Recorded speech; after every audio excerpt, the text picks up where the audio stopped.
Assalamualaikum warahmatullahi wabarakatuh. Apa kabar anak-anak? Semoga Allah memberikan perlindungan kepada kita semua dari mara bahaya, segala macam penyakit, musibah, serta dilancarkan segala urus-urusannya. Amin ya rabbal alamin. Tak terasa sebentar lagi kita akan melaksanakan PAT, penilaian akhir tahunan, tahun ajaran 2019 sampai dengan 2020.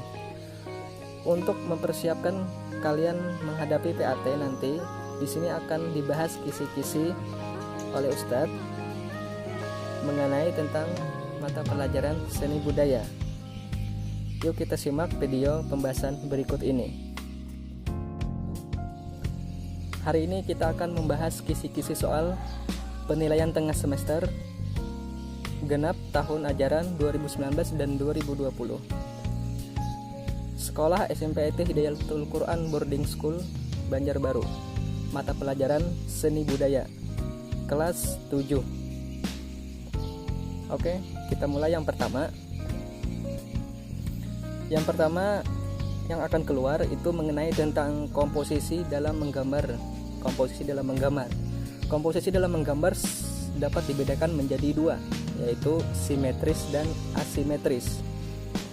Terus untuk soal berikutnya mengenai tentang objek bagian gambar. Objek bagian gambar ada dua juga, simetris, asimetris.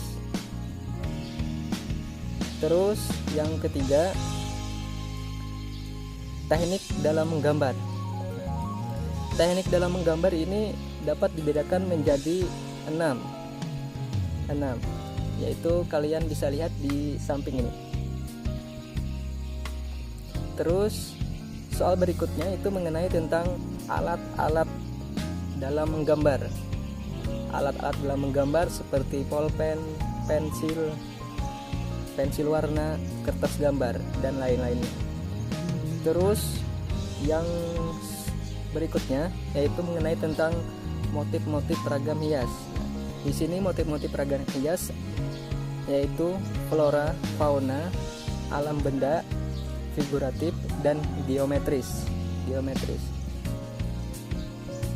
Terus motif-motifnya beragam, yaitu kalau misalkan flora yaitu bisa begantan, patung begantan. Kalau motifnya batik itu geometris, bisa disebut geometris. Ingatkan, kalau bermotif patung itu figuratif. Kalau bermotif ragam hias batik itu geometris. Terus soal berikutnya yaitu mengenai makna dari ragam hias. Nah, situ bisa juga disebut ragam hias itu simbolis. Soal berikutnya yaitu mengenai puisi. Ustadz ambil dari puisi karya Yusuf Kala, yaitu mengenai tentang virus corona.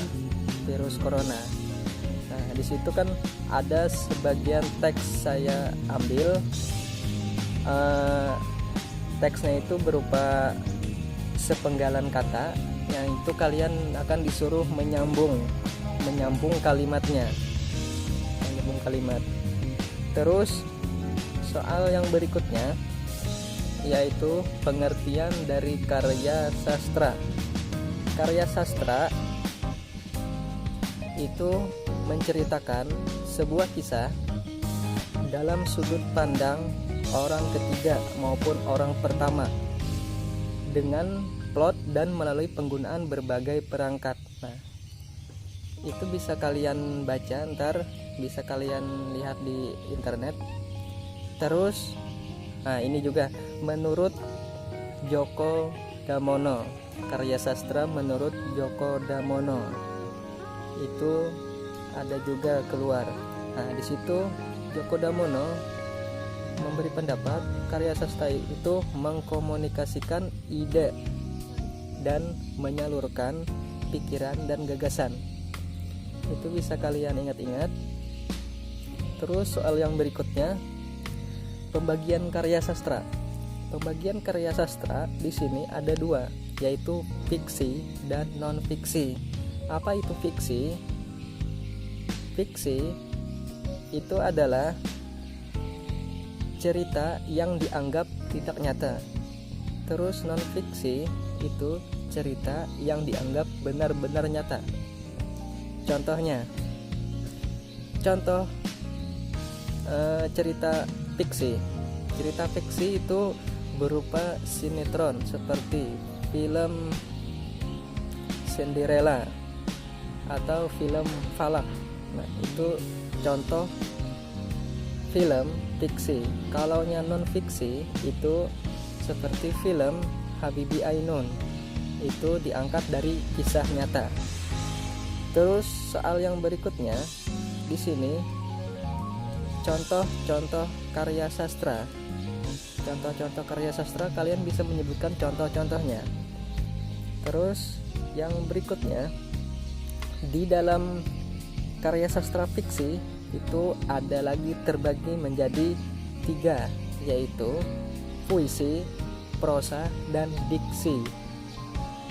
Kalian bisa lihat ntar apa itu puisi, prosa, dan diksi. Terus yang terusnya itu mengenai apa-apa saja bagian-bagian dari non fiksi. Non fiksi bagiannya ada 4, yaitu biografi, autobiografi, esai, dan kritik. Itu bagian-bagian dari non fiksi. Diingat-ingat lagi ya, sastra fiksi itu ada 3, yaitu puisi, prosa, dan diksi.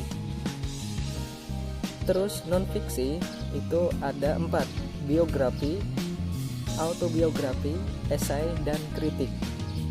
Terus soal berikutnya itu mengenai apakah puisi dari Yusuf Kala itu fiksi atau fiksi. Nah, itu bisa kalian cek.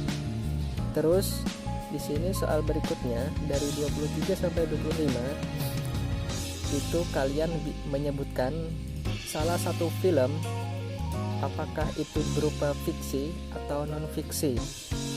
Contohnya di sini Ustaz ngambil Malin Kundang, apakah itu fiksi? Ustaz akhiri, wassalamualaikum warahmatullahi wabarakatuh. Jangan lupa subscribe dan like.